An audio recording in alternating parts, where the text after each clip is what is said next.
Well, hello there, and welcome to day 21 of A Film a Day with me, Jordan Woodley. So, I began yesterday's video by saying I would make it very short, and ended up spending 10 minutes going through a incredibly heavy, difficult subjects of conversation. And so today, I'm going to keep it light and simple, and as I promised, I watched something which was very fun and fluffy. So I watched the Brady Bunch movie from 2015. The interesting thing about the Brady Bunch movie is I've never seen a second of the Brady Bunch TV series. And I kind of watched this, well, the core reason why I watched this is because, like most good comic book fans, I have started WandaVision. And WandaVision is steeped in referring to classic sitcoms of different decades. Now, there's only been 2 episodes out, so it's hit the 50s and the 60s with things like I Dream of Jeannie, Bewitched, the Dick Van Dyke Show, etc. But I can imagine that maybe once they hit the 70s, they will probably refer to the Brady Bunch movie. And it got me sort of in that kind of mood where I thought it'd be fun to watch a self-referential sort of throwback film of that kind of oeuvre. And considering the fact that I've never seen a moment of the Brady Bunch, it was exactly what I anticipated, which was sort of fun, fluff, kind of silly. And again, the culture clash stuff is quite fun because the way the film works is it does that thing which a lot of films of that kind were starting to experiment with, where you have something like the Brady Bunch, which is steeped in its era. And from what I can gather, the Brady Bunch was even a little bit cheeseball for even when it was made. Like, it was almost like a throwback to, like, the 50s.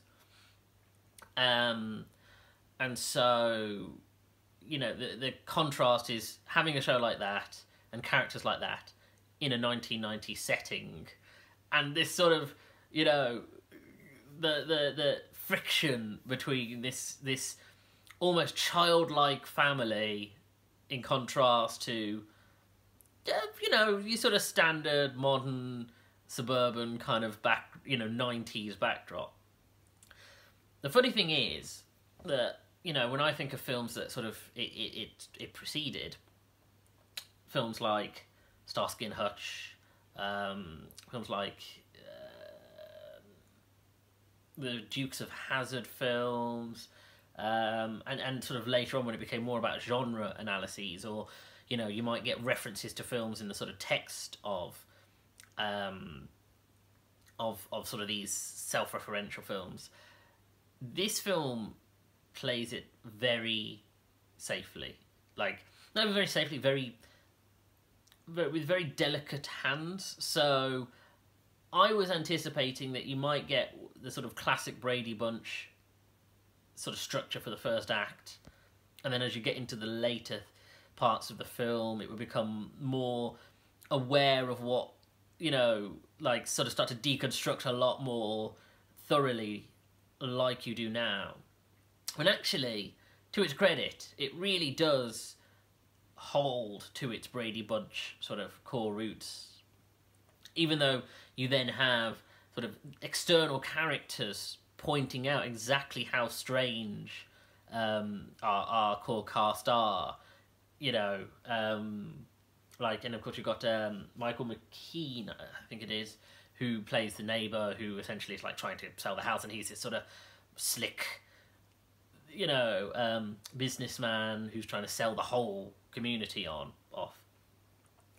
But the funny thing about that from a 2020 perspective is the fact that that kind of character, and even the sorts of characters they come across now, seem quite sweet and, you know, throwback in the way that the Brady Bunch was for them at the time. So it's kind of a funny cyclical thing that way.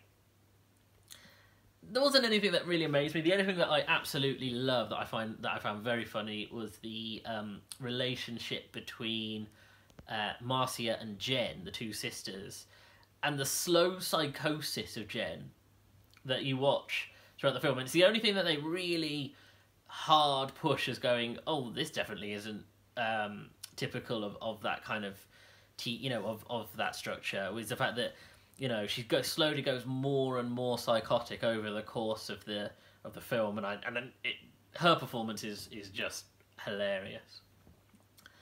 And it's quite funny, really, because when I think about films now, like that possibly go too far the other way, films like They Came Together or Isn't It Romantic, which are so desperate to like deconstruct genre and deconstruct the films and the culture of film and TV, that they kind of struggle with telling a narrative because they're sort of desperate to kind of go, oh, isn't this strange, or isn't this, what a weird thing, but then there's no real sense of sort of sincerity to the actual internal narrative. Whereas this is sort of very much the other way, which I find quite a novelty experience, really. And it's quite funny because you have Christine Taylor, who of course went on to be in both Zoolander and Dodgeball, and both of which I love and grew up with. And it's quite funny, really, because from that I'm very surprised she didn't go on to become, a much bigger comedic actress. But both those films very much feel like, they're made by the same sort of team of people, and that's probably, and it sort of evolves on that type of sort of self-aware genre. But regardless, it was fun. Like I said, it was something to get a bit of a fresh air after yesterday's heavy conversation. So, I'll see you again tomorrow. Take care now.